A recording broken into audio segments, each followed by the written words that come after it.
Hello, hey guys. All right, that way we can turn on our microphone so everybody can hear. We have some special guests in here today. You don't have to. I can make you sound good, but if you want to use them, you may. It's not a must. Scotty, I got your camera working too, buddy. I think I did. Well, I don't see me. Well, you will. Oh my right, God, I like that. He's very demanding. He's like, I don't see you. I don't see myself. I like that. That's how my wife would say it. Are you lying to me? All right, Scotty, you look good. Look at that. Finally, the cameras. We got it. Well, you guys are in luck. All that big mess over there, and there's a new machine down here. We're getting new cameras. Oh, you told me about those. Yeah, we're close. We're about a couple of days Was away. that at the Cabana Live thing? Yeah, it'll be like 4K and 60 frames, and it'll be a lot better and more cohesive. All right. If we're good, is there anything else we need to do, T? No, and the part of the series is called the Brechner Speaker Series. Mm-hmm. Right. Okay, Brechner. Okay, Brechner, yeah. Brechner. For some reason, without my glasses, when I saw series, I wanted to make it like the Breweries series or something, like it should rhyme or have some weird alliteration or something. I don't know, but that's just age. Well, all right. Joy can tell you about Joseph Brechner, who it's named after. Yeah, okay, we're we're gonna talk all Florida we were history. digging into you a little bit. You're awesome. Like we were thinking you're pretty cool. We love talking Florida history. Yep. We're both Floridians. You can see my alligator sign. Oh, Yeah, we're big on the state. All right, Mr. Van, would you like to begin? Sure. Here we go. In 3, 2. Welcome to Corporate Time with Tom and Dan. I'm Tom. I am Dan. We're live on Twitch and YouTube. We'd love it if you join us. Just search for @TomandDanLive. Yeah, podcasts are now visual, so head on over there and watch us, and you may be able to see our next guests. Yep, and we have some guests from the Orange County Regional History Center, thehistorycenter.org, and of course we have Scotty in. How you doing, Scotty? Hi, everybody. Gotta give you a blast. Why, thank you. And Joy Dickerson. How you doing, Joy? I'm doing good. And you get a blast as well. Everybody get blast here. Thank you guys for being here. Joy is going to be speaking on April 27th from 2 to 3.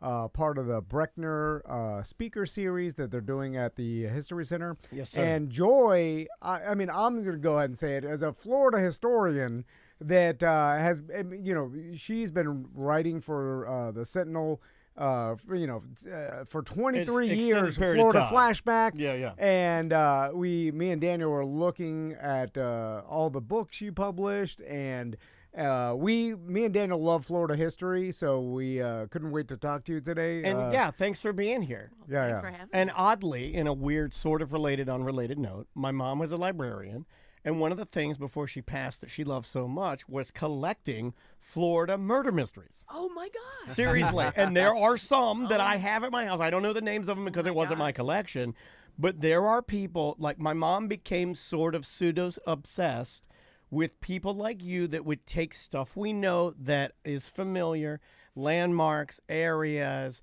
maybe big historical events, sinkholes, alligators, swamps, Ku Klux Klan, hate organization, and you roll it all in, right? You take the South or what, like we say the South. Florida, I don't even like labeling it the South. It's a weird place. And like here, like my mom started collecting these books, and they're at the time, there weren't many of them.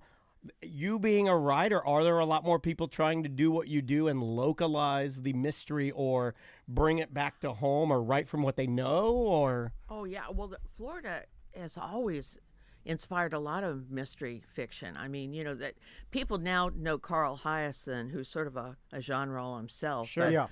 But for a long time, I mean, there are all kinds of... One of the things that comes to mind is John D. MacDonald, who... I think he was mostly in the 70s, but he wrote about 70 books, and he had a hero named Travis McGee who lived on a boat called the Busted Flush in Fort Lauderdale, or something, solved mysteries. And all of the books had a color in the title, like a flash of green or something like that. So he's really sort of the godfather of Florida mysteries. But even Elmore Leonard, who wrote Get Shorty, a lot of his stuff is set in Florida. Miami by itself, is a rich territory for mysteries. Yeah. Well, I grew up in Miami. Yeah. Miami is has a wild history from the early days to the drug running that built South Beach, and the money that came in in the 70s, and it's crazy. And characters you didn't expect. The time of the cocaine cowboys, and then you had like things that weren't really the norm in other parts, like female cocaine kingpins, like ladies that were in charge of the entire cartel. Like, that wasn't a thing. It's funny because that's our generation of history of Miami, of like, that's, we're talking about the 70s, but you go back into the 50s, like, and it's totally different. It had nothing to do with like the glitz and glamour of like building up South Florida. But so anyway, I digress. Sorry, we're excited to have you. So Joy, start yelling all about the history. We're like, she's here. So I moved up to Central Florida back in 2000. And what me and my wife and Daniel, we've talked about, a lot of people from Central Florida are from different places. Yeah. And it's kind of created this area where everybody is from a different area. Right. So either from Florida, from a different state and stuff. It's the same but different for sure. So it's hard to find someone that's lived here for a long time that knows about the history. And it's kind of like, like a lot of people are like, I moved here, 20 years ago, or, but you moved here back in 1949, correct? Yeah, I was a kid. Yeah. And but where from? Where were you coming from? Pennsylvania. Okay. Steel country then. Sure. Yeah. So let's talk about some of Central Florida's history. What got you into even writing about history and researching it and knowing about it? I studied history at Florida State, and history and English. And when I was a young person, I worked at a place. I worked in Williamsburg at the place called the Institute of Early American History. Okay. And so I took courses, but then I didn't really use that for a long time. But years later, I ended up at the Sentinel. People that work in publishing, it seems to me sometimes one thing leads to another. I went to work at the Sentinel to work in their book division. Okay. This was in the 90s. So it was sort of an accident in some ways that I ended up at the newspaper. I was one of only a couple of people in the newsroom when I was there who hadn't had a journalism degree. So I started out in publishing. And they always had a history column at the Sentinel. I mean, going way back, and there's a whole story behind that. But a couple of great guys named Mark Andrews and Jim Robinson had been writing a history column there, and different history columns about different counties. And they had to really, they had other duties that demanded more work. It was always sort of on the side. And so I was able to sort of step in and help because I had a background in history, but not so much. I was old enough when I started it that a lot of this stuff I drew on were things that I could remember, really. Yeah. As a precocious kid, I guess. I mean, I could sort of remember what downtown in the 50s was like. And they had focused more on the frontier times, but when I did it, I sort of started focusing more on mid-century, mid-20th century, the 50s, the 60s, that sort of stuff. That's an interesting connection that like your version of the column, I guess, for lack of a better way of saying it, is to me a little more exciting because you were there, or it's something that maybe you didn't necessarily witness it, but you were alive and are able to then go find the facts or track it down, versus like getting the tall tale or getting the version of it that just got passed down through the frontier. Right, and people would tell me things. People would, write and tell me things and stories that they remembered. So I'd draw it, but it was people who were still alive. Sure. Some of whom have moved on now, but a lot of stuff about mid-century, the 40s, 50s, 60s, on up. So let's talk about that, because it's interesting when like Disney moved into town. It kind of put Orlando on the map, and you were around at that time. Do you remember the sentiment of Disney coming into town? Like what people were talking about? Whether I'm sure there was people that didn't want Disney here, you know what I'm saying? Like did everybody agree? Like, hey, this is good for the economy. I think so. I mean, I think any biting and fighting probably happened about the whole thing about the whole land deal around Disney was Right. secret. So who made money and who didn't make We- money we because still- who didn't know Yeah. didn't know to sell their land or when to we hold post out. on social media about Yeah. Disney, we'll get people who are still bitter about that. So explain that to That people is- who don't know Well, what. I mean, the Disney Corporation, I can't remember the guy's name, but they even I think it was Donovan, was a guy who'd been in the CIA that worked for them, and that they were very secretive when they started buying up all this land. This is the size of Manhattan Island. This would have been, I guess in the early 60s. I don't know if they started any in the 50s or not. So they knew they wanted to acquire this huge piece of property, so they started, before anybody knew that their land might be really valuable for more than ranch land, down in Osceola County, they started buying up parcels of land. So it was a big secret. And Were they doing that so that they were doing it so they could get the land cheap. Yeah, Yeah, so if they the knew other who was involved. yeah, the other landowners. This is what I do at estate sales. Like, I'm walking around. I'm like, is that a Joe Montana rookie card? Let's just 12 Right. cents. I'll give you 12 cents. Yeah. Yeah. So it was strategic to save the money. Strategic. Yeah. And they Right. wanted as much land as possible because, if they didn't get like 100 acres here and they needed it, and they found out, oh, this is all Disney. They're like that 100 acres. Like I Right. want 100 times what you offer me, right? Exactly. Yeah. Yeah. But at the time, I mean, it seems so quaint now in some ways, but Walt Disney had a show that was on Sunday night. And I mean, it was not, Walt would introduce it, but then they'd show movies and stuff from the Disney, and documentaries and everything, and everybody watched it. I mean, everybody everybody watched it. So, I mean, when they announced that they were gonna build Disneyland in California, that was a big deal. And then, so yeah, I think. I don't think people probably realized what a big effect it was going to have. And there are some historians who theorize that, and I think there's a good case for it, that actually the coming of the Martin Company to Orlando in the 50s had as big an effect as Disney, but in different ways. That's the potato roll, people. That's a big. No, I made that up. It's a comedy show. I got to throw these in occasionally. Yeah, we love our I know history, what but we got to do some silly, I know. Williams. It's very. It's Martin Marietta. It's a space company. When they came here, they brought all kinds of people who were engineers, highly educated. It was connected to Cape Canaveral, so it really, a lot of people came here, and it changed a lot. We had a ton of military companies. I remember as a young, I was born in right. '76. I remember up the street we had Martin Marietta. Then you had Brunswick was another.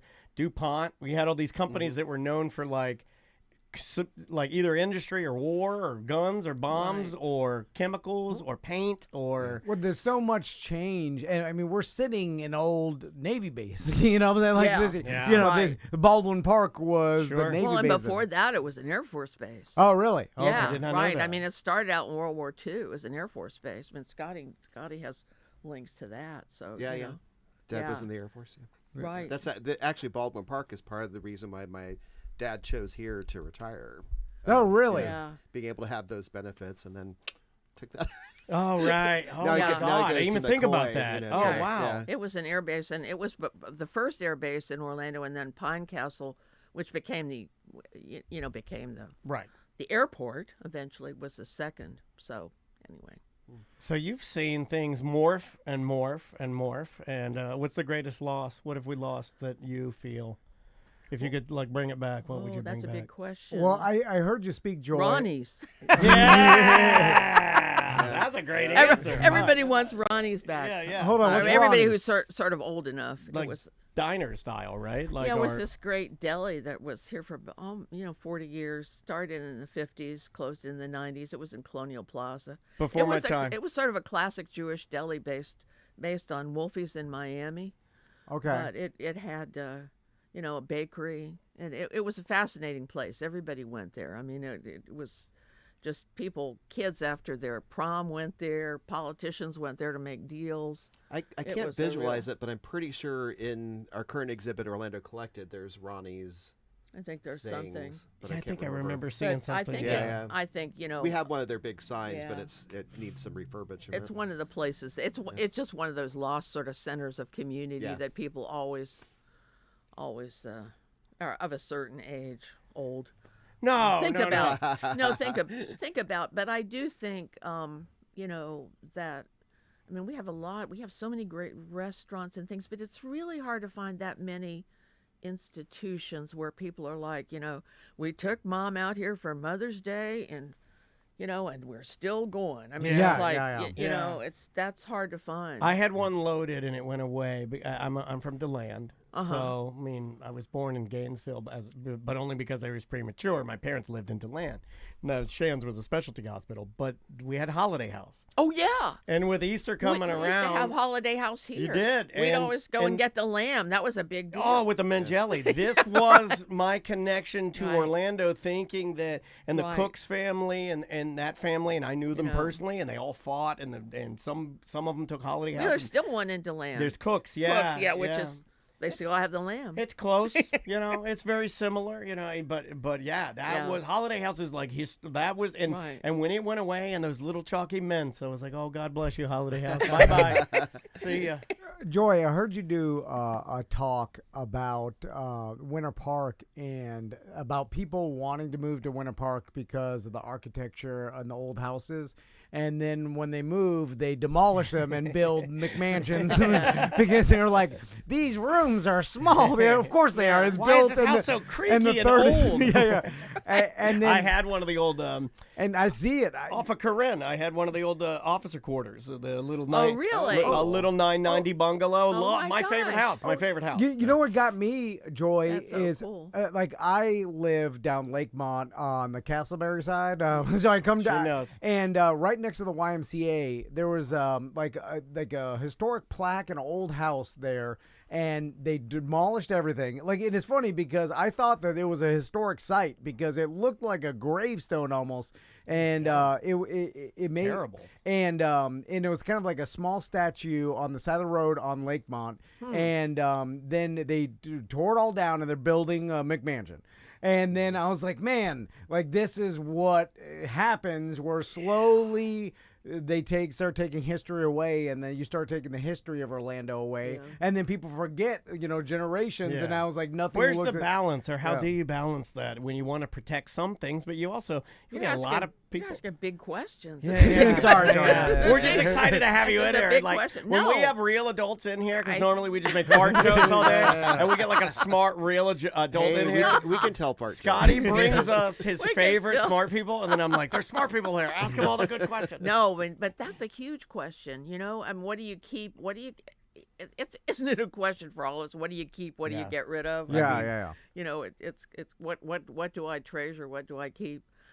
But it is, I think, a particular ironic quality of a town, say like Winter Park, that's based on historic charm, where people do move in and then, buy an old place and then decide that they need something that's 40,000 square feet Yeah, or like, something, like instead. I always joke about it with my wife, but I know people that move to the brick roads with the big older homes, and then they're mad about the Brick roads. roads, yeah. And I'm like, I hate the roads too. I wouldn't Yeah. buy one of those. If you don't like that, you don't buy that. I like but the way it looks. I don't want to drive them. pave over it. It's like, no, Right. don't My pay. Tesla's too heavy.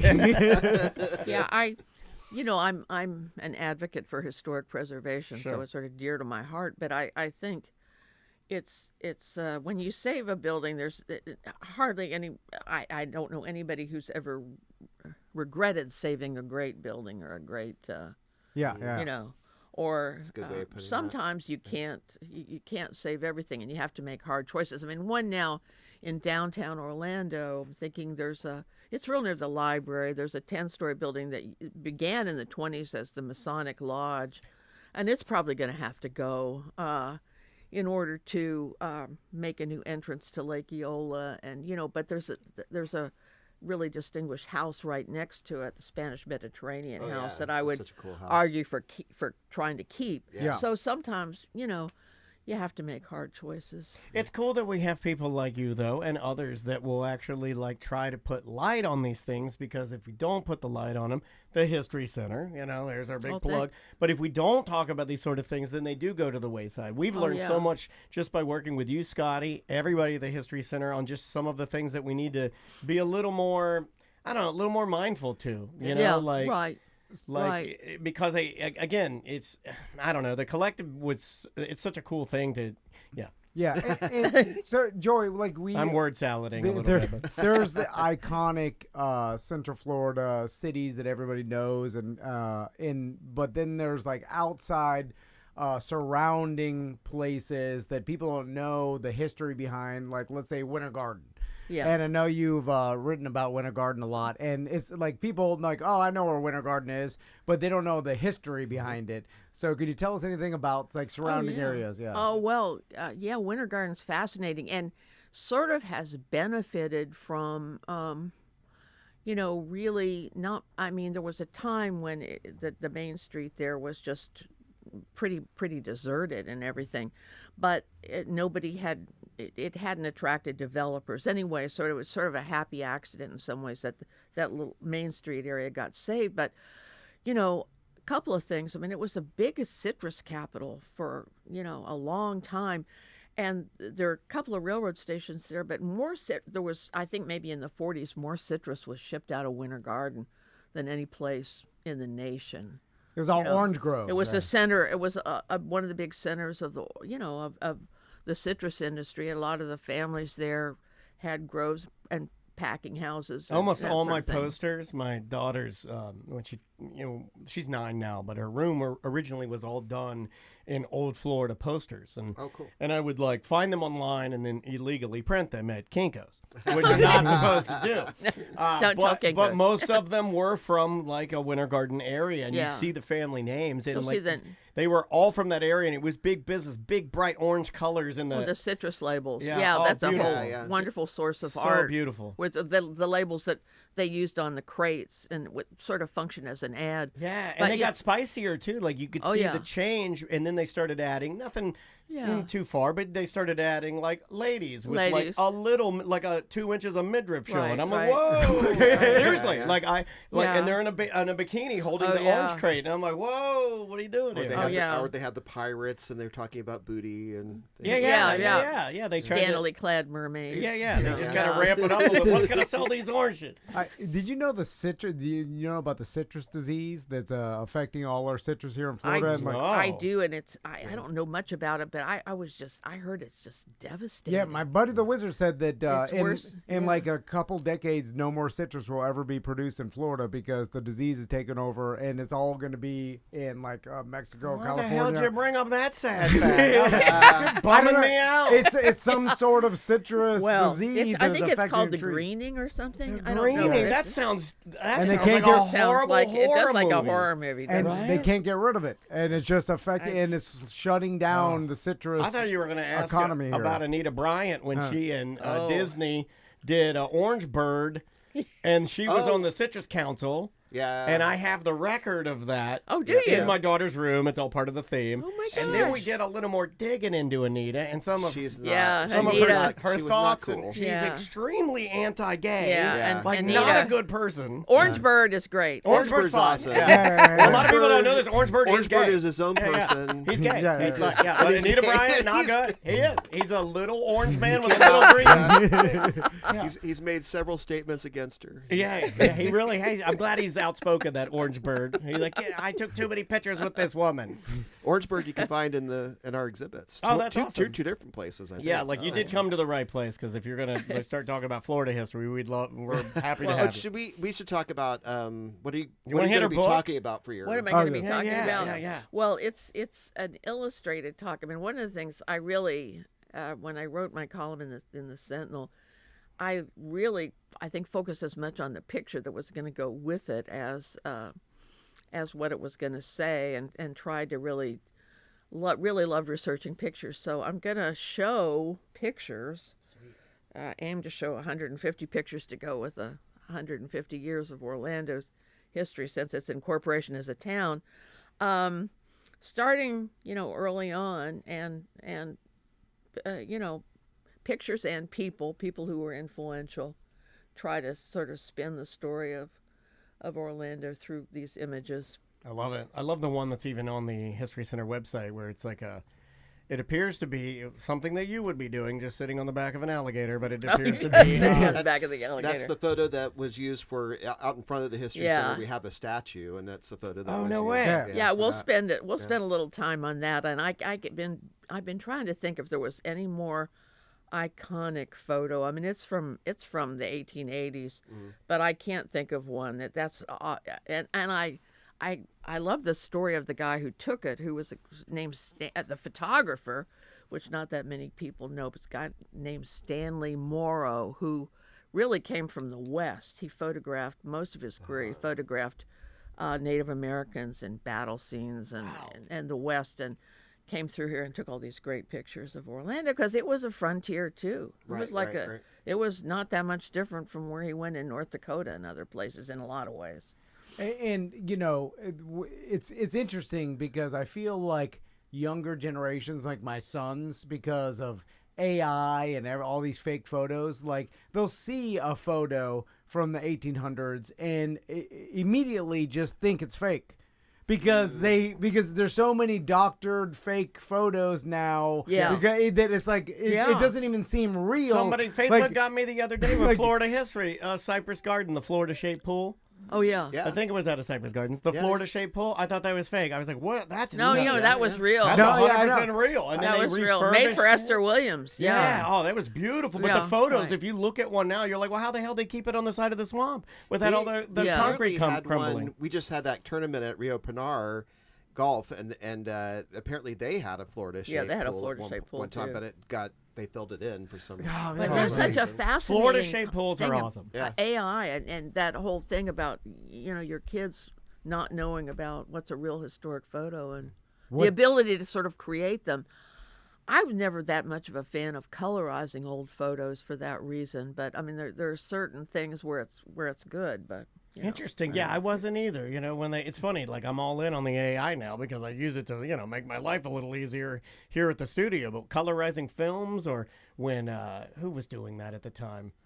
Oh, it was what's his name in Atlanta? It was Turner. They would do like colorized version of It's a Wonderful Life or something like I that. think my dad threw a fit. He was very angry. Well, it also just looked weird. It just looked weird. Yeah. It's because it's not real color, right? I agree with you. Yeah. Joy, is there anything about Central Florida and its history that you find other people find super interesting that they didn't know? Like any facts that people don't know and like it's not talked about? Anything come to mind? Well, this sort of brings us back to what we started with, was the crime thing. But I'm finding increasingly that we were talking about Miami, which a lot of people do know about, but Orlando had its share of sort of organized crime too, going back, much less sort of flamboyant, but we had a organized crime here led by the local guy who was the leader was named Harlan Blackburn. Okay. Oh my and gosh. it was sort of there's a name. Harlan Blackburn. I'm Harlan Blackburn. Yeah, he was, and they actually called it. I mean, I don't know if they called it at the time, but historically, historians call it the Cracker Mafia.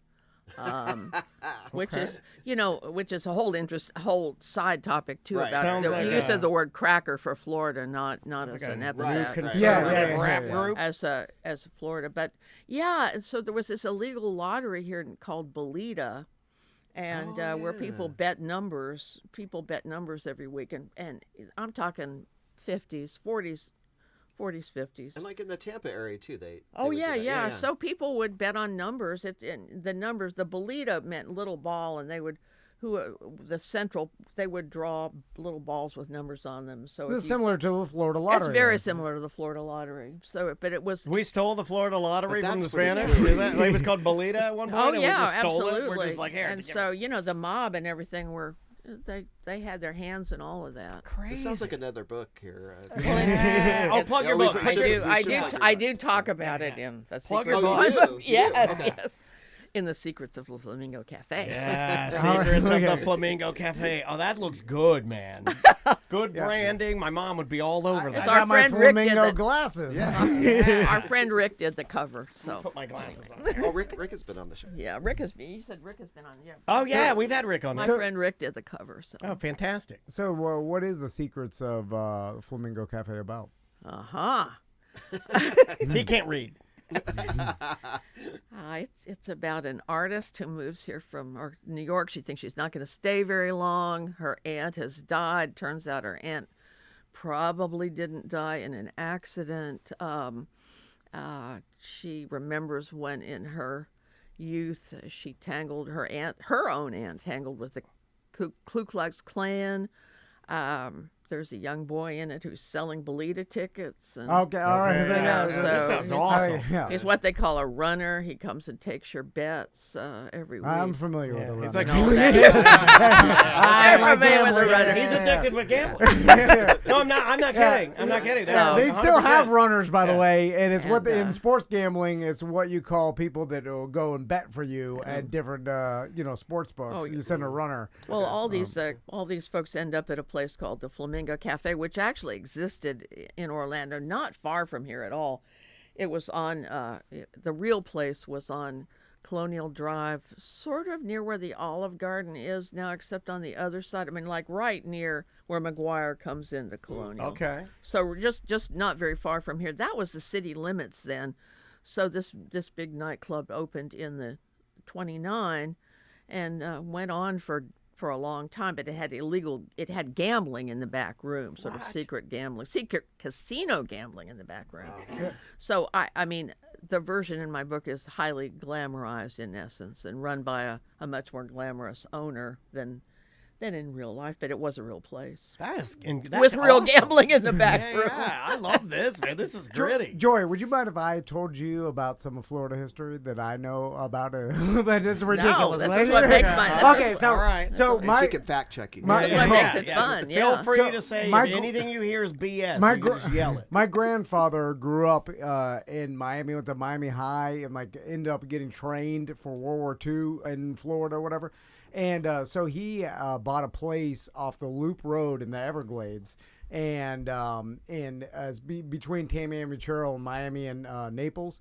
And in the back, it was these stairs. And I remember as a kid growing up, I used to go out there every weekend, and they used to these Al Capone stairs from wow. his hideout. And it turns out some historian came down from the college and The college of fake stories. You can look up Al Capone These stairs are off Al Loop Cap- Road, yeah. Florida. He also has Pretty Boy Floyd's top hat. Yeah. And- He got them all. And they verified it was Yeah, I old think this hideout. one is true. I think this one is true. In the Everglades, Yeah. and it's crazy, but tying back to mobsters and stuff. Like there Yeah. were a lot of mobsters back in Florida, and this Oh, is yeah. pre-cocaine I mean, cowboys. this is a nice obviously. place to hide out. I Yeah, would yeah, imagine. yeah. Because it was like kind of a a swamp wilderness that you could go to hide. It was like the Australia of the United States. It's just Yeah, like sort of. you would run there, and then also my wife's grandfather.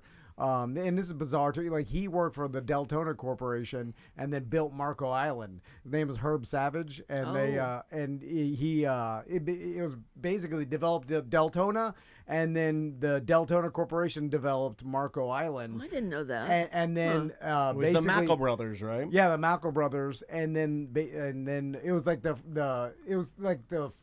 even like 1950s Like in and Deltona, 60s. there you have the road Elkham. That's Mackle. Backwards, Yeah. right? They had Oh, Providence. wow. They had Wow, the- that's cool. The Yeah. same names. It's He funny, taught me all of this. I I thought he used to. He's a liar most of the. No, I'm kidding. I'm joking. No, he taught me all of this.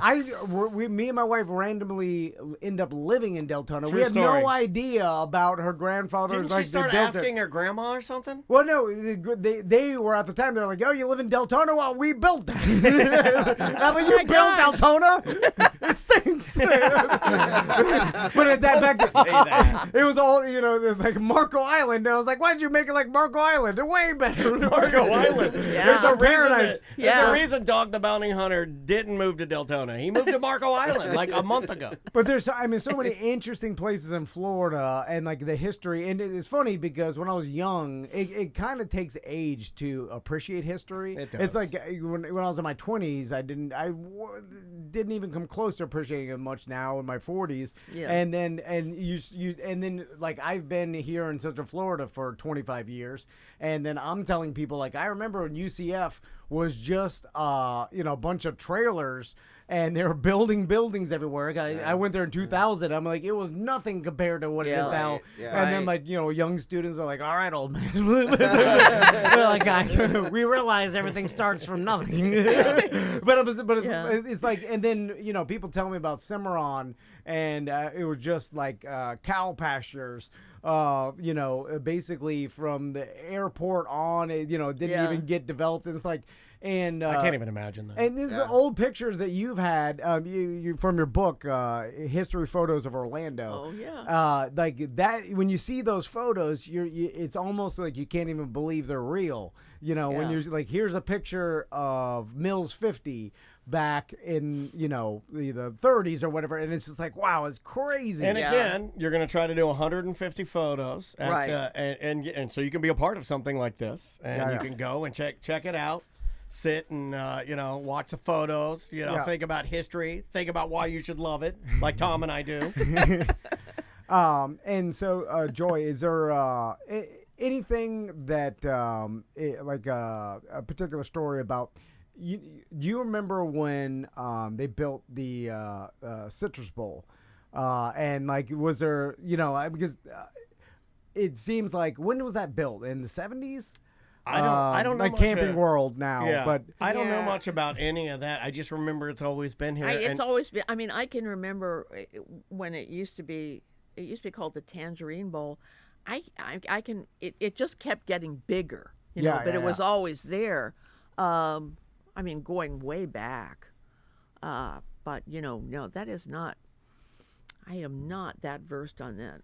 It just on seems that like stadium. it never really did. Except Like I can remember going to games there. it was like remember. tangerine, citrus, and then it just kind of like. The first Tangerine Bowl was like in the 40s, 49 or something like that. I mean, the first, I think it was a charity event sponsored by the Elks or something like that. But that stadium, and tiny version of it, was always there. And anyhow, I can remember as a cheerleader decorating the goalposts back in odd 8. Wow, man! I didn't, decorate in odd 8 or whatever. Yeah. For games there, Boone Edgewater and that sort of stuff. But yeah, it's amazing. I'm partial to the soccer stadium now. I'm telling Scott. Yeah. I like that because that's a manageable size. I enjoy that. Yeah, that one. Go Like Pride. Yeah, Go Pride. Yeah, Marta. Yeah. Well, we have a hell of a team, man. Oh, yeah. I mean, Oh, yeah.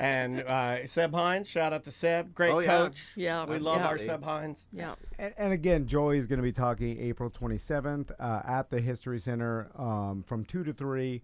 Go be a part of it. Check it out. That's a free program. We just ask that you register in advance for it. Okay, just have to go online and register at thehistorycenter.org. Scotty, you always bring us the coolest people, man. Thank you so much. What can I say? And I Joy, like it's to so connect nice the to dots. meet you. It's very nice to meet Yeah. you guys. Well, I we love it.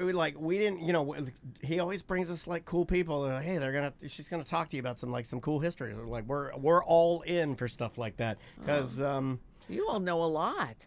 Well, this is because of Scotty. yes, I wasn't lying to you. It's Taught them everything Ever we since have our learned. relationship with the History Center. No, but while you're talking about your family stuff and your own stories, it's cool. Well, his Well, grandfather I like also to talk told about him he my was Native American. yeah. Oh, you Like know about every that. good white person in Yeah, Florida yeah. tells all their white Yeah. people Oh, in their family that they're Native American. Everybody does. My that. middle name, I named my son after me. He has a Native American name. My middle name is Chisholm, and I did a presentation in elementary school school where I was like, Yeah. my great You probably wore a feather, didn't you?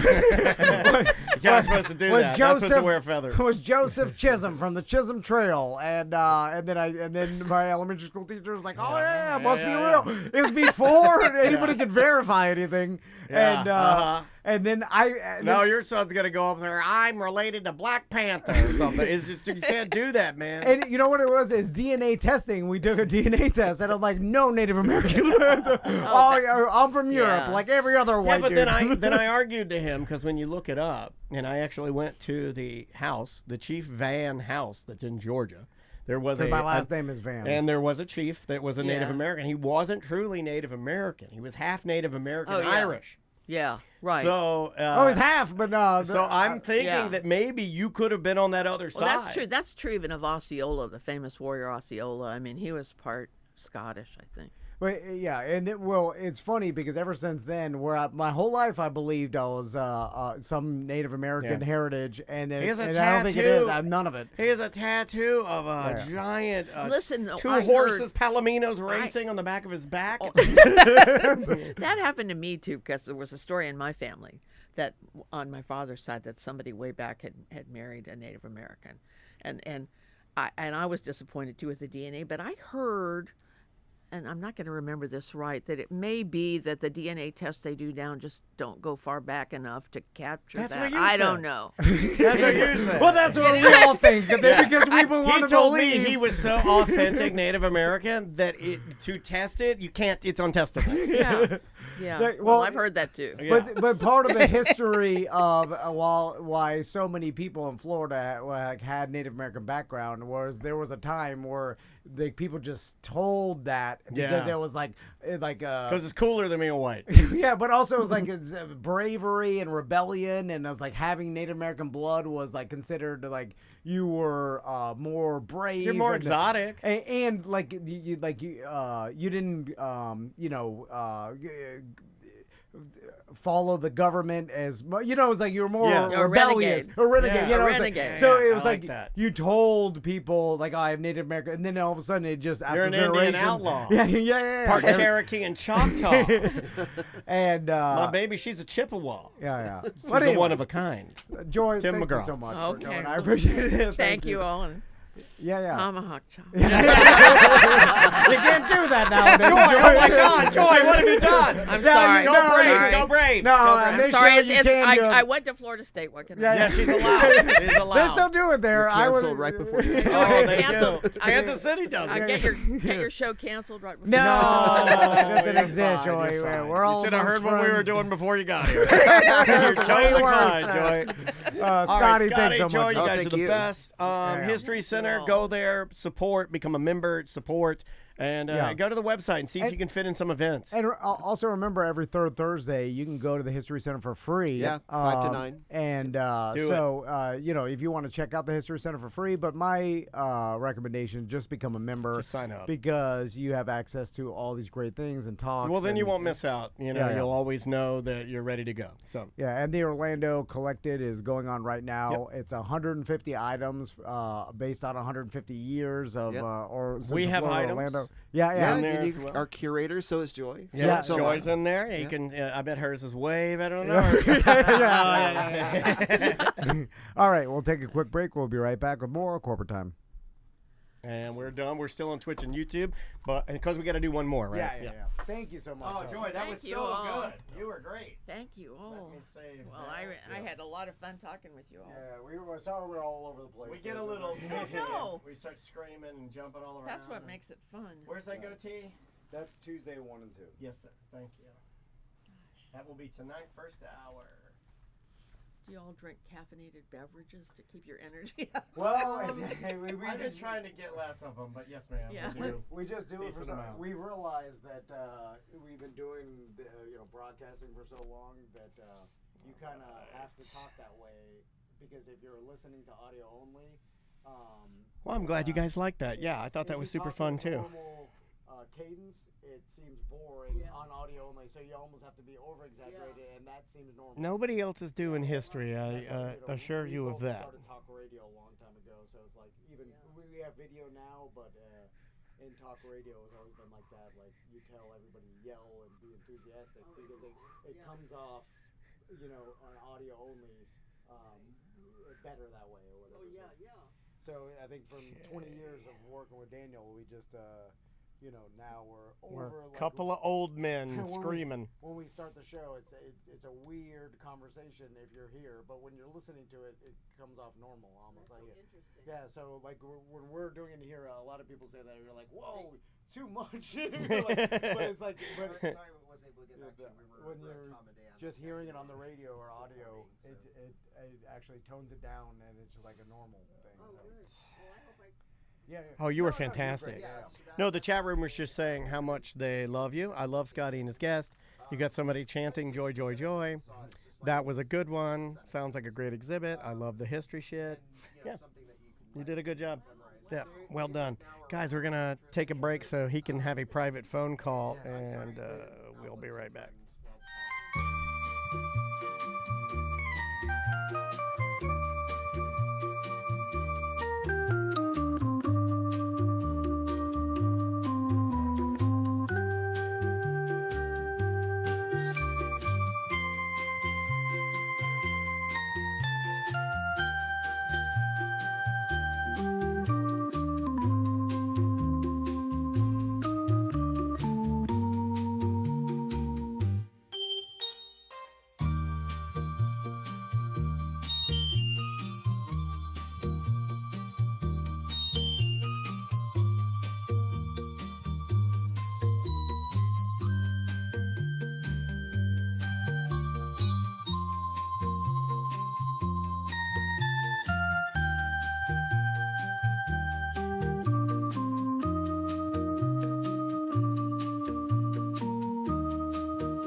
All right.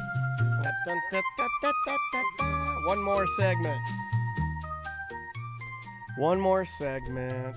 And we could just do some voicemail, and this will be Monday. Let's just call it Monday 3. Okay. All right. Sounds great. She was awesome.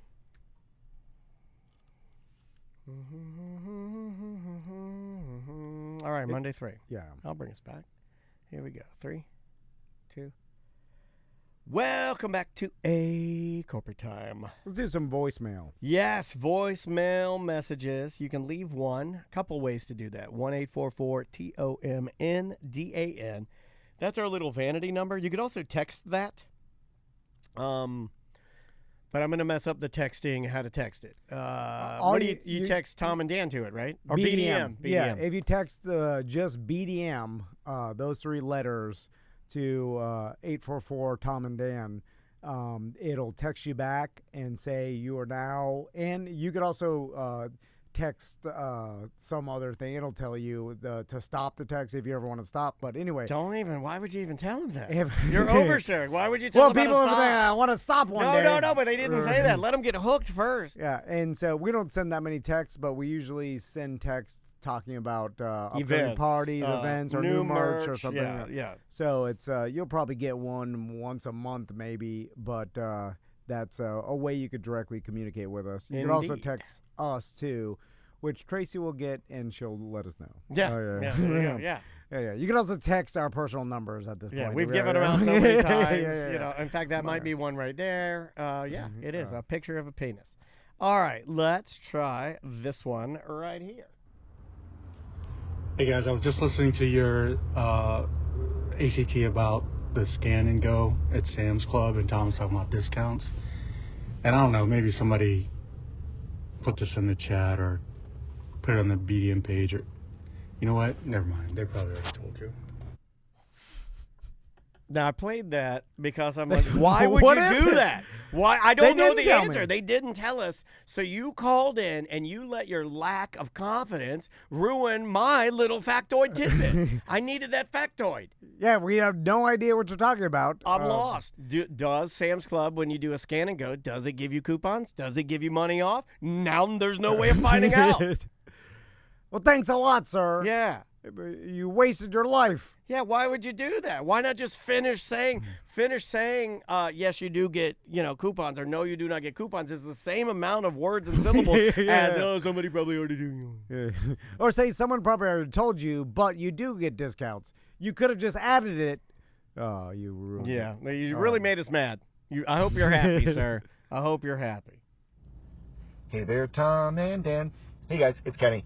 Y'all were making fun of the fact that with SeaWorld, you buy a day, get the entire year free. They've been doing that for quite a while now. I think about almost 15 years or so. Is that a good thing? No, but they don't still do it, right? No. I don't know. No way. He's saying they do it. But when they first started doing it, they didn't really have security measures. Now you have to affiliate your ID with it so they know that the original ticket is affiliated with the annual pass. But back in the day, you just had to show proof that you bought a ticket. So me and an ex-girlfriend would go at the end of the day. They didn't charge for parking, so we would go there. And then as people were leaving, we would say, hey, we had a vacation here. We accidentally threw away our tickets. We wanted to commemorate, our time at SeaWorld. Can we just get your tickets so we have a souvenir? And because, they're just tourists, they're like, yeah, not a problem. So they would give us their tickets. We would immediately take those tickets, go to guest services, and be like, oh, we forgot to get our, annual passes, so can we go ahead and do that? And we would basically scam our way to free annual pass at SeaWorld. We did that for 3 or 4 years before they finally started doing IDs affiliated with it. But anyway, just wanted to share that story with you guys. Love you. Bye. What I heard is you're a bad person, and don't think that we don't look past when you say ex-girlfriend. I still think you're gay. No, I don't think that. Fraud was so much easier before the digital age. But there is digital fraud. I think that's what dumb old men say. So you're an analog fraud man. You're an analog fraudman. But digital fraudmen would never say the statement you just said of it's harder now. Well, they'd say it's easier now because they're digital fraudmen. I'm talking about An old man fraudster. yeah. I'm old man fraud. Why can't you accept being old? Old man fraud. There was a time where. What's your favorite fraud? Well, there was okay. Because this is your favorite ID topic fraud, in the world, right? Is this your favorite topic in the world? So I've told the story a million times, but I cheated on the SATs when I was in high school with my buddy the Wizard. He's very smart Asperger's. He's got Asperger's, Yeah. so he very high IQ. like Elon. Yeah, he's got a non-functioning swastika IQ. He does. Yeah. Like you think he's a D-head, then Yeah. you're like, oh, just Asperger's. Anyway, so he's really But he good loves at all tests. of his children. I want to make that. Yeah, He loves he's a all of good his dad. children. He's a good dad. And there's no woke mind virus, as Elon says. So, but there used to be a time where you can go into the DMV and you can go get a Florida ID, and I have to do that. The real ID. And there, down in Miami at least, you go into this room and you sit down and you show them all right, here's your information. I want a Florida ID. Fill out some paperwork, and then they're like, okay, now go wait for the picture. And then you go to a different room for the picture. So when I went to the different room, I remember me and the Wizard just changed hoodies. Not that it mattered anyway, but I like that you changed hoodies. I went like that you outside did that. and he came back in and he waited for my name, and they're like, You weren't nervous at all? Or Thomas? Can No. you pull up a memory of that? Here's the thing: there's just the DMV employees. They don't care. They don't even speak English. But even back then, I think I was probably stupid enough to think, at least at our DMV, that somehow it'd be connected to the cops and I'd no. get in trouble somehow. And then I remember he came out with a real Florida ID with his picture and my information. That's how he went and took the SATs for me. But then he had it was a legitimate ID with his photo. It wasn't fake. So you never So you really never cheated the SAT people. You really just cheated the DMV people. Yeah, well, also the SAT people because No, it was an wasn't authentic me. license. yeah, You but see it what wasn't I'm me, saying? though. Do you see what I'm saying? It was an authentic license. But that stuff happened a lot, and then they didn't keep your picture. It's funny because right then was that year in 2000 was when they started keeping your photo. But before then, there was no database where they kept your photo. So that was the first year. Right. So my prior driver's license photo wasn't kept, so they couldn't see that it was a different person. That's pretty awesome. So, but then that came back. It's a perfect crime. Let's say 8 years later, when I changed my driver's license over, that was a problem. I was in Central Florida, and I forgot. I remembered me and John doing this, but I didn't think that they stored his photo. And when I changed my photo, or like had my driver's license renewal, they called me back and they're like, "Hey, we got a problem here. You're saying you're Thomas Van. There's a different photo of a different person." And and then I look and there's the wizard sitting there, and then I'm like, "What? I've never seen this person in my life." Yeah. And then He looks like he scams on his SAT. Then they were like, "Oh, it's probably Miami. They got a lot of fraud down there." I'm We like, had "Oh, fraud yeah." this morning. You were calling about fraud. There's fraud everywhere.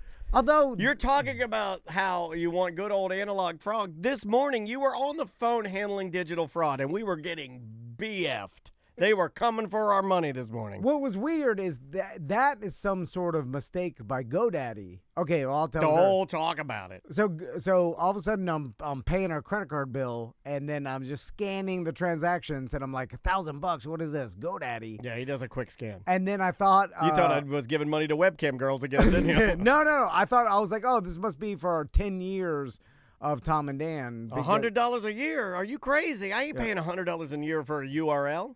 I thought that the $100 a year wasn't egregious, at $10 a month or whatever, less than that. I think the $8 a month. most we paid is $7.99 a month for TomandDan.com. Okay, well, I'm close to $100 a year. You know what I'm saying? Like it's No, 80. you were saying $1,000 for 10 years. Well, $100 a year. Yeah, Right, that's right, what I meant. right, So then I was like, oh, this may be right. Then I asked you, and you're like, nah, this is wrong. Yeah, that's way too much money. And then but it said the thing is, like, usually when fraud. No, I like, looked at it. It was authentic. Like, it was 100% the real transaction. So GoDaddy charged us $1,000 for nothing, but it had to have been something. No, because they said they had no record of the transaction. But then he's like, yeah, that's us, though, right? Yeah. So then I'm like, it's legitimate. Well, let me like, ask it's you a not question. Did it happen or not? Well, they charged a card. Yeah. But it came from GoDaddy. The company actually charged it. I think, because they said, like, oh, this is us. But they're like, go ahead and dispute it. You don't think that when you hung up, that guy was like, oh, crap. No. And we don't have our money back yet, right? He was laughing like a D-head. If you were talking to him, you would have cursed him out, because he was laughing that we didn't know anything about our website or what the I would have. I'd be like, number. well, why are we supposed to know this? Your customer service. Either help us or I'm not. like, man. who knows about like Yeah. their PIN number for their GoDaddy account or whatever? Anyway. Oh, when they're laughing because, like, look at how unprepared you are. Oh, yeah. I don't let any of that passive aggressive slide. No. Give me your manager. I'm about to get you fired today, bitch. To me, it's nothing. It probably should be a nothing, but just give me your manager. I'm gonna get you fired today. Let's do this one right here. Do you know what Postmates is? Mm-hmm. Yo, BDM Neil here. You guys are talking about the Postmates and all that stuff, and Daniel said that he just went to sleep hungry, and it just made me die laughing. But the Postmates, Daniel reminded me. So when Postmates first came out, I remember this would have been like, I don't know, like 2018, 2017 or something like that.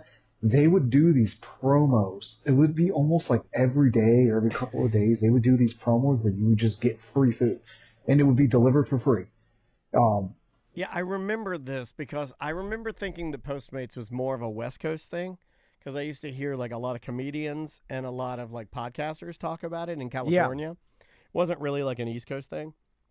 And then when we finally got it, I knew exactly what he was talking about. Yeah, I used to get inundated with this, and it seemed too good to be true. It was like free food and free delivery. It's like, why would I not do that? Well, I didn't trust it. there was a local food delivery service It here in wasn't Central Florida. Grubhub. They advertised with me when I was on the Monsters. Yeah, that's where I remember it from. Yeah, what was were they it called? Grubhub? No, it was No, it wasn't DoorDash. There It was a- wasn't Grubhub. But it was a local, similar to Uber Eats or DoorDash, Yeah. where like you ordered and then a company delivered, and it was like revolutionary at the time. It was Yeah. pre-national. And I had the ad. I remember doing the ads for it. Yeah. And then and a lot of these things happen, but they don't have the marketing power to become national. So like the idea was swirling around. Everybody had it. Yeah. Some people think like, Uber Eats or DoorDash God, what was invented the this name idea. of it? And just it's something. I was talking to a listener the other day. He's developing an app to try to be a national app. It's a good idea, but so was Halsey, which is another company that we advertise for. But their problem was, and the owner told me, he's like, we got a bunch of investors to try to push out the marketing, but we couldn't grab hold of a big enough market to to make it last. And a lot of times you need, like, if you're Uber Eats or DoorDash, you have millions and millions of dollars of investors to get it out there, and they do those promotions like free delivery so that people get used to it. Yeah. And then all of a sudden, like, can't live without it. same thing with Uber. Uber lost money and that's their business plan. Like, their plan is like, okay, for 8 years we're gonna lose. Yeah, we money. got to normalize this so you can't live without it. And then once it becomes normalized, $1 billion. But for the first 8 years, we're going to be operating a loss because we're going to put so much money into marketing, and then it's going to be so cheap that society can't not use it. It's going to kill the taxis and and that's what happened. And then we're going to slowly increase it, and because it's going to be the only thing. Once it kills all the other transportation services, then that's when we There's have the whole hybrids market. now. Europe has hybrids Uber taxis now. Yeah. Which is Because pretty interesting. They have to do something with all these taxis. Yeah, and they the don't know companies what there. to do. So now it's like, well, Uber, they just sold all the taxis to Uber, and Uber's like, we'll do it. But they're Uber taxis, and you get an Uber taxi, and they don't have their car anymore. It's a fleet of cars. It's weird, dude. I mean, they're doing this because as soon as it's going to be automated vehicles. That's what with I no kind drivers. of thought, because you got to control the fleet. You can't have personal cars and have automation. And then once it's He said automated, automated, some guy's stinky Corolla. Yeah. He's playing what, the best of Maroon 5 that one time we were in, and it smelled like crap. God, now that I think about it, like Uber would be a really good investment now, because once it goes full automation and they get the fleet themselves, then they make all the money. They don't have to worry about it, like sharing. They'll cut with drivers out hard. there would be no drivers. and then they could run. I wonder if they'll have to let them down slowly because of the amount that they have, right? Because you're not going to be able to get that many cars on. So what are you going to start pulling back and then like making it less? Well, first, every state has different laws and stuff. So, like, I know Arizona, they were testing it there, and so California, you can do some stuff. they have to slowly get in. I mean, Las same thing with Vegas, Uber. You can do some stuff. Uber, it took a while for Uber to even get into every state. I didn't Remember? think we were going to get it here. I remember coming back and railing on Orlando because Philly had it, and I didn't know that it was from places like Philly and Seattle. We'd been to Seattle, and I was like, why do these big cities have it? And because they're big cities. Well, and also the local mirrors and the other taxi service, they're lobbying against keeping them out. You know what I'm saying? And then, but then the people like you were like, we want it here, and they put pressure on the politicians. But I don't really want it here anymore. I changed my mind. Well, it's you can't put it back in the box. Nope, it's done. Cannot. And then as soon as it's automated, that's when they make the real money. Because they don't have to pay anybody. Well, and then they have to rely on drivers or anything like that. And then I feel like it becomes safer, too, because you don't have creepos. And that's the number one complaint that I get from people. It isn't the ride. It's just my driver talked too much or my driver was a creep. That's the complaints I get. So if you take that out of play, I'm not talking about me. I've never complained about an Uber, ever. Get in the Uber, drive. It was okay. But I'm talking like it'll be fail safe. You won't have to worry about putting your daughter in there. I mean, maybe the robot crashes, but she isn't going to get raped by the robot driver. Well, the person's going to be way more dangerous than the automation. Like That's what I'm saying. Yeah. And then I think that the creep aspect is probably blown out of proportion. Like, I'm sure it is. You know, it's still a stigma though that's there, whether it's real or not. I mean, what is? Yeah. You want to try this one right here? Hey, is it wrong or bad to eat a full package of bacon? Because I just got an air fryer, and once you cook all the bacon, no one's telling me not to eat it. And I figure if I had a regular meal, I'd probably have a pound of food, you know, some half pound of meat, some veggies over here. What if one of my meals is all bacon? Is that bad? Because, man, these crispy boys are crispy crispo. Crespo crispy. I think all of that just to say Chris Crespo crispy, which I support. Don't eat a whole pack of bacon. I love bacon, but I don't think you're supposed to do that. do whatever you want. That's true. You can't do whatever you want. And then suffer the repercussions. I don't think it's healthy for you. You know, so that's a good thing about free will, which you I don't have couldn't any. do it. I would have a hard time if I ate an entire thing of bacon. Your boys like bacon, or Tommy does, right? He doesn't really eat it. Not really? But will eat it. It's got to be non-fatty and like crispy. Crispy bacon. Yeah. Then he'll like it. But and it turns out bacon not really that bad for you. Sugar is probably worse than bacon. Sure. It's Maisie just loves bacon. bacon on top of sugar, and then on top of you have high cholesterol. You know. Candied bacon. Excellent. Yeah. It goes well together. Yeah. Maple bacon. I'm a big fan. I love bacon. We don't eat a ton of bacon, though. Every breakfast, though, tell me if this is bad, and I'm not exaggerating. Every breakfast, every morning, Maisie will get up, take her shower, and then come downstairs, and she will have a bacon, egg, and cheese croissant, followed by a sausage, egg, and cheese croissant. Oh, two. Two, and a big glass of milk. Wow. It's a big breakfast. I can't even eat that much. My sons don't barely eat, and I constantly yell at them because I'm She like, eats a how are lot. you going to get strong, and how are you going to grow if you don't eat? My Crystal's convinced that they're going to be short because they're not eating, and I'm like, That's what happened to me. That's not a thing. That's what happened to me, man. The first like, 10 years of my fine. life, I didn't eat. But and then it ruined my hips too, because you need nutrition to keep your hips moving around. Yeah, Maisie eats like those. They're huge. They're giant, and they're croissants. It's all fat. I wish they ate more. Well, but she also works out so much; it doesn't matter. She does, but it's just tons. It's just tons of food. Like it costs me so much to have an only child that exercises that much, because she's dancing all the time. We have as much food as like those moms that complain about baseball kids or soccer kids. We have that. Yeah, she just mows through the food. Giant bags of chips, salt and vinegar, all the way gone. Tortilla chips, all the way gone. I'll just go in as a little dad with a cane. I just want to get a little spoon of peanut butter, all gone. Yeah, my sons don't eat, so I have no.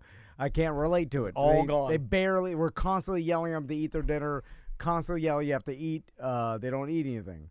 Okay, which is horrible. It's gonna change one day, and then you're gonna. I want them to eat. No, I like when they eat because I'm like, oh, it equates to being good for them. Like, oh, you're getting nutrients and calories. But again, they seem fine. Yeah, that's kind of what I think. Last voicemail, then we'll take a break. Hey there, Tom and Dan. Hey guys, it's Kenny.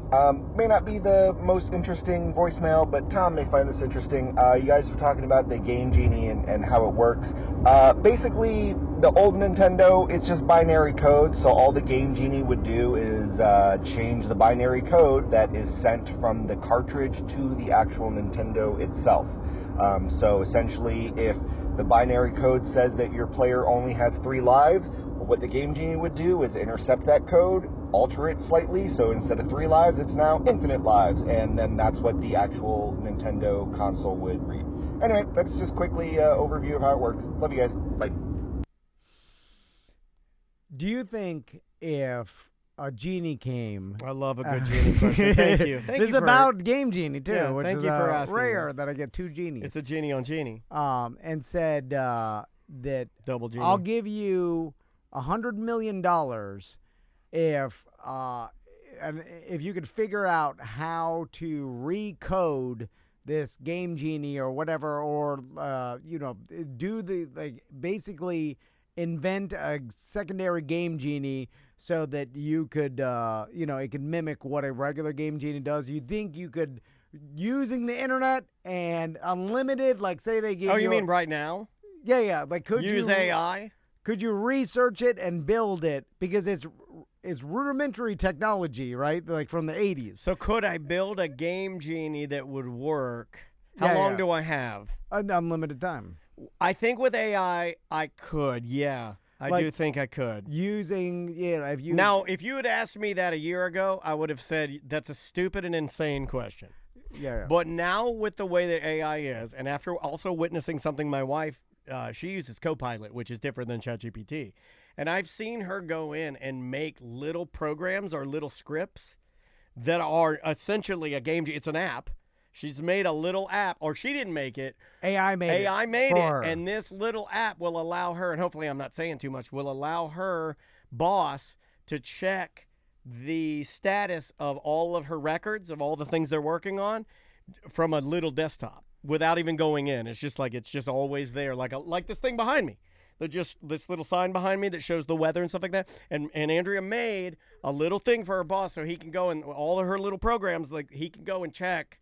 Yes, and that's the tool of AI. Yeah. Yeah. So, yes.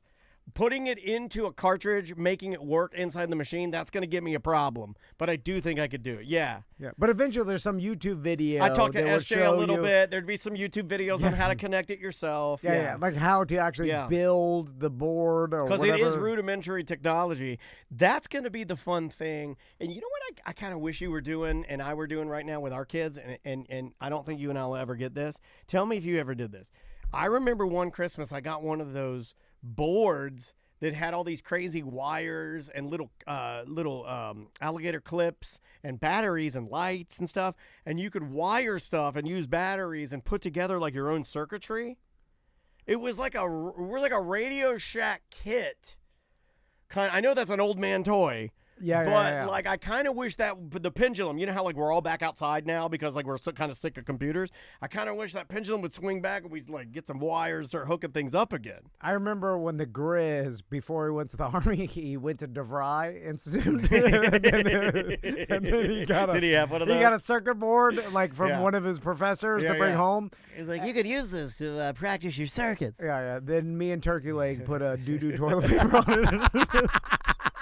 You wiped and put it on. Yeah. That's on fantastic. a circuit board. Now you have doo-doo on your wires. And then he's like, I'm going to the military. When you crap on a man's circuit board, he will go to the military. We laughed and we laughed. All right. Kids don't do that anymore, right? That's not a thing. What, a doo-doo toilet paper? I don't know. I don't think my sons would think about doing that to their friend, but I should tell them. They're better kids. You're right. You're right. I'm like, put doo-doo toilet paper on your friend's circuit board. You know what's funny is that I don't think your sons would do that, which does give me hope for the future. You're right. Because they're better than your friends. Yeah. Tommy and Max. Do you like your friends? I'm like, oh yeah. Yeah, Tommy, Max, and Maisie like their friends and would never pee or poop on any of their belongings. I'll bet on that. I'll bet my life on that. Those three kids would never do that, which should give us hope for the future. All right, let's take a quick break. We'll be right back with more Corporate Time. Awesome. All right. Is that it? That's it. Yeah. All right, guys. Great job. Fun hanging out with you guys.